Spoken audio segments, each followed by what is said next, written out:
It's a widely known fact and a badge of honor for folks here on Delmarva. Watermen working the Chesapeake Bay and our many rivers were essential in the development of the peninsula. Surely we wouldn't be here without them. No. And these days we imagine them as working in small communities, helping each other and celebrating their heritage.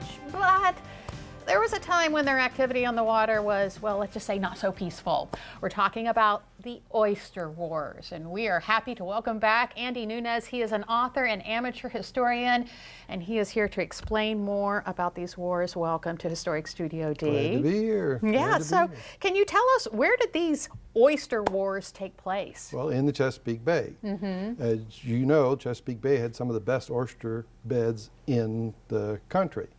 And so it was that watermen from Maryland and Virginia would be tonging and dredging in the bays. But what really started things off was there was a bunch of New Englanders that came down hearing about all the oysters in Chesapeake Bay, and they, as much as 40 boats would come down from New England and basically pirate the oysters that belonged to the Chesapeake Bay watermen. Oh boy. My goodness. Yeah, and Virginia, after the Civil War was ruined, they couldn't afford a navy, so Maryland had one, so a lot of them would be down in Virginia, and if the authorities did try to come up on these New Englanders, they'd shoot at them. Oh my goodness. You know, so it was rough. So who actually was participating in all these engagements? Well, these were watermen from Crisfield Okay. and Smith Island and down in Tangier Island, Virginia, and even as far away as Cambridge. I mean, these were honest folk trying to make a living.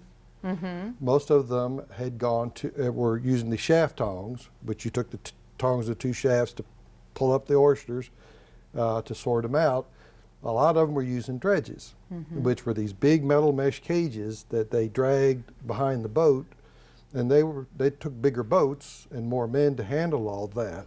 And as long as they stayed in the deep waters, that was fine. But but a lot of these pirates, they would go in shallow waters, which would ruin the oyster beds. Yeah, how did that, I mean, were they shooting each other from their boats? How did they engage in this? That's what they do. You know, Really? they would load up with rifles, pistols, even cannons, you know, and mix it up with the various fleets among themselves or with the authorities, you know, and it would spill over down in Crisfield, because Crisfield after the Civil War was like a big gold rush boomtown because of the oysters.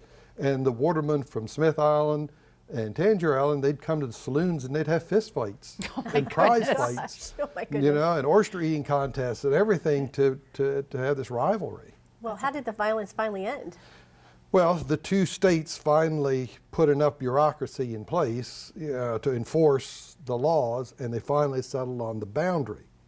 And people would still sneak across here and there, but it took a lot of effort to stop all this, and they had to change the laws on dredging and everything else. So, you know, we're kind of laughing about this. And it's unbelievable that it actually happened, but this is an important part of history.